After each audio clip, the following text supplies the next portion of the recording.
They built not just a single structure, but a beacon of freedom. The very idea of America was so big, we felt the entire world needed to see.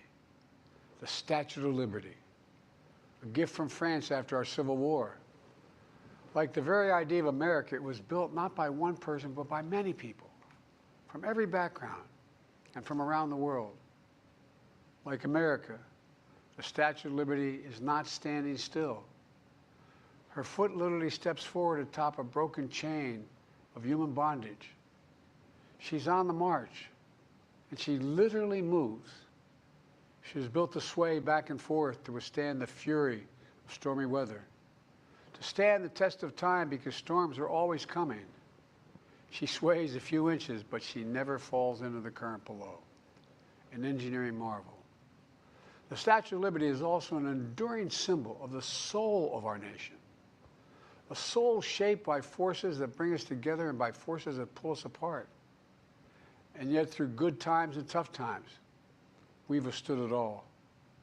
A nation of pioneers and explorers, of dreamers and doers, of ancestors native to this land, of ancestors who came by force, a nation of immigrants who came to build a better life, a nation holding the torch of the most powerful idea ever in the history of the world, that all of us are created equal, that all of us deserve to be treated with dignity, justice, and fairness, that democracy must defend and be defined and be imposed, moved in every way possible.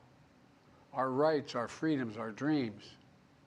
But we know the idea of America, our institution, our people, our values that uphold it are constantly being tested. Ongoing debates about power and the exercise of power, but whether we lead by the example of our power or the power of our example, whether we show the courage to stand up to the abuse of power or we yield to it.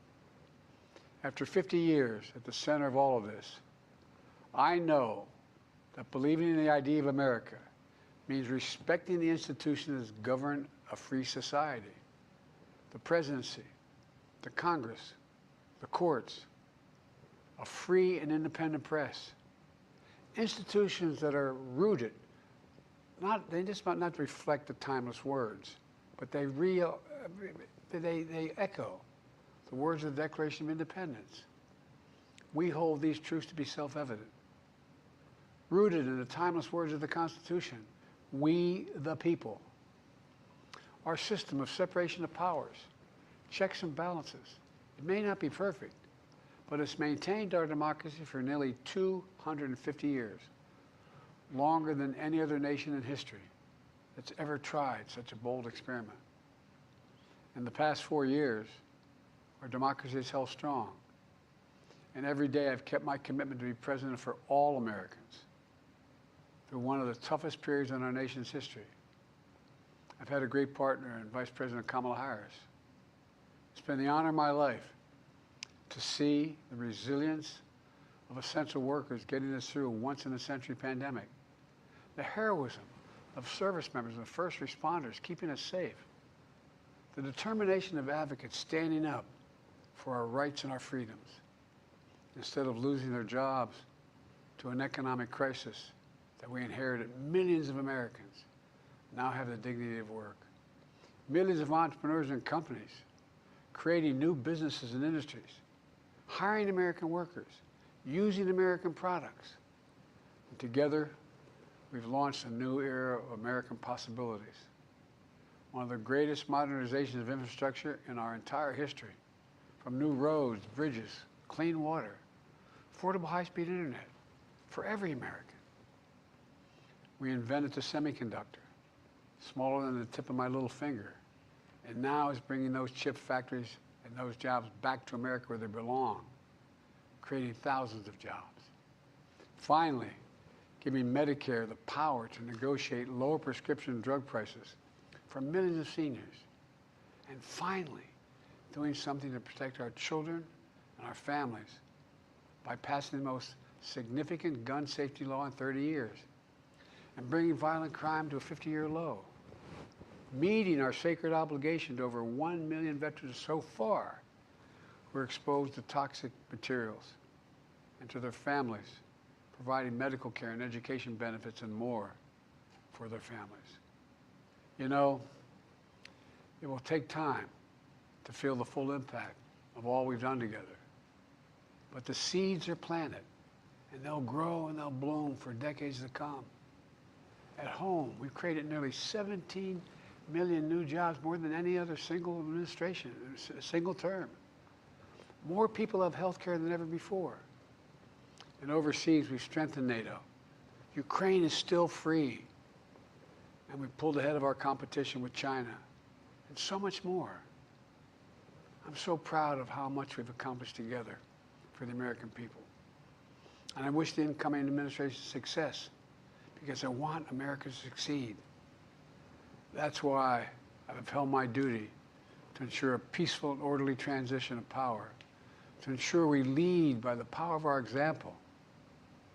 I have no doubt that America is in a position to continue to succeed. That's why my farewell address tonight, I want to warn the country of some things that give me great concern. And this is a dangerous and that's a dangerous concentration of power in the hands of a very few ultra-wealthy people. And the dangerous consequences if their abuse of power is left unchecked. Today, an oligarchy is taking shape in America of extreme wealth, power, and influence that literally threatens our entire democracy, our basic rights and freedoms, and a fair shot for everyone to get ahead. We see the consequences all across America, and we've seen it before. More than a century ago, but the American people stood up to the robber barons back then and busted the trusts. They didn't punish the wealthy. Just made the wealthy play by the rules everybody else had to. Workers want rights to earn their fair share. You know, they were dealt into the deal, and it helped put us on a path to building the largest middle class, the most prosperous century any nation in the world has ever seen. And we've got to do that again. In the last 4 years, that is exactly what we've done. People should be able to make as much as they can, but play by the same rules. Pay their fair share of taxes. So much is at stake. Right now, the existential threat of climate change has never been clearer. Just look across the country, from California to North Carolina. That's why I signed the most significant climate and clean energy law ever in the history of the world, and the rest of the world is trying to model it now. It's working, creating jobs and industries of the future. Now, we've proven we don't have to choose between protecting the environment and growing the economy. We're doing both. The powerful forces want to wield their unchecked influence to eliminate the steps we've taken to tackle the climate crisis, to serve their own interest for power and profit.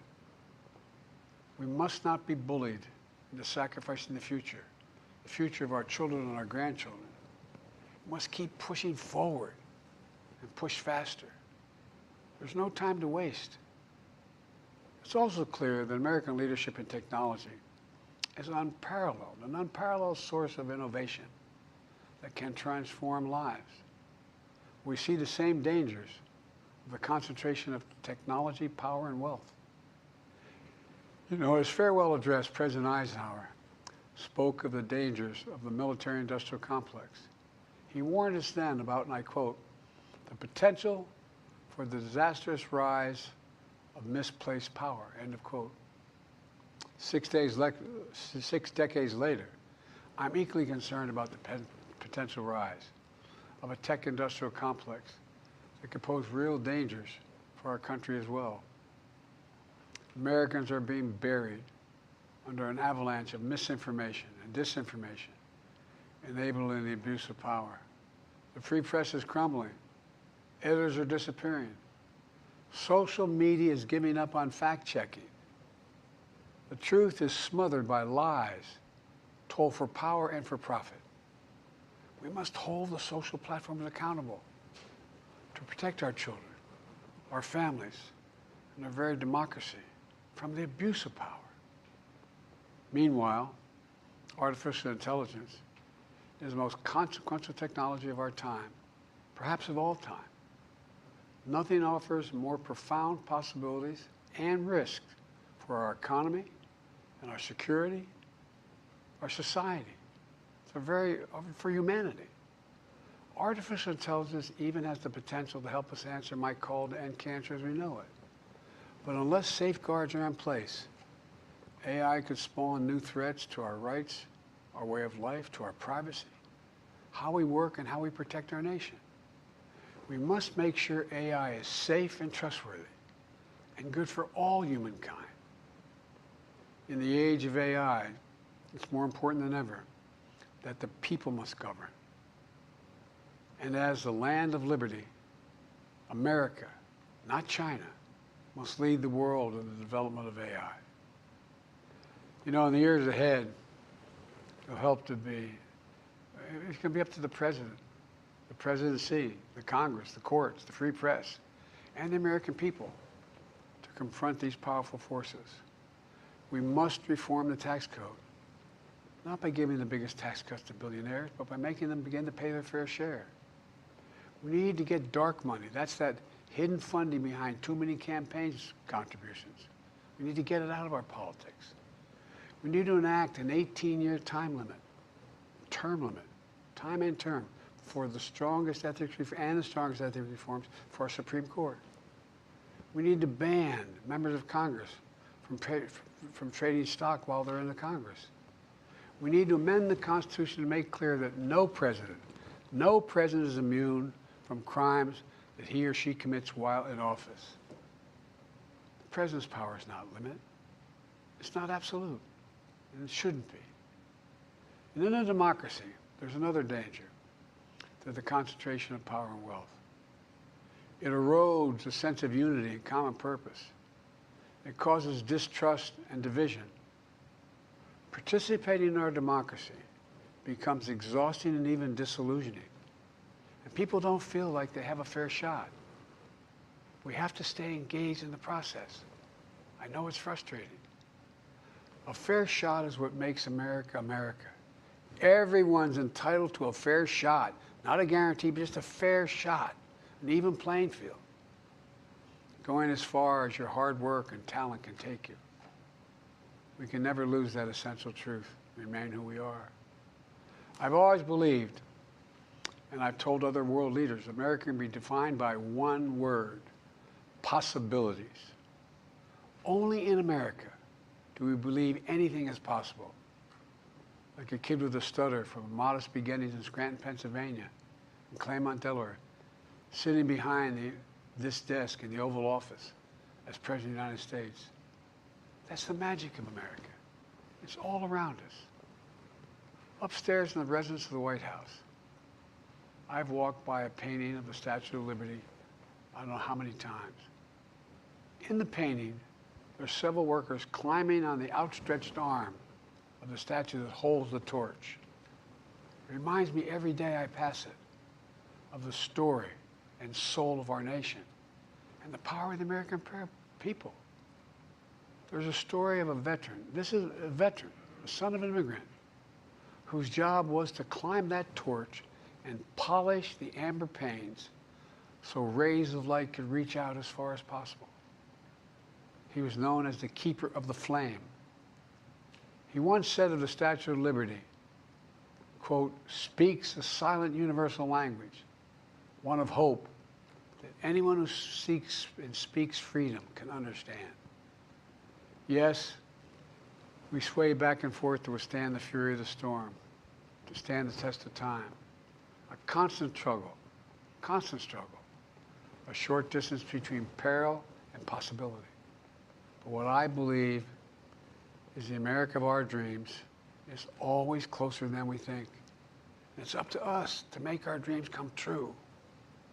Let me close by stating my gratitude to so many people, to the members of my administration, as well as public service and first responders across the country and around the world.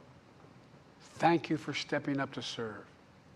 To our service members and your families, It's been the highest honor of my life to lead you as Commander-in-Chief.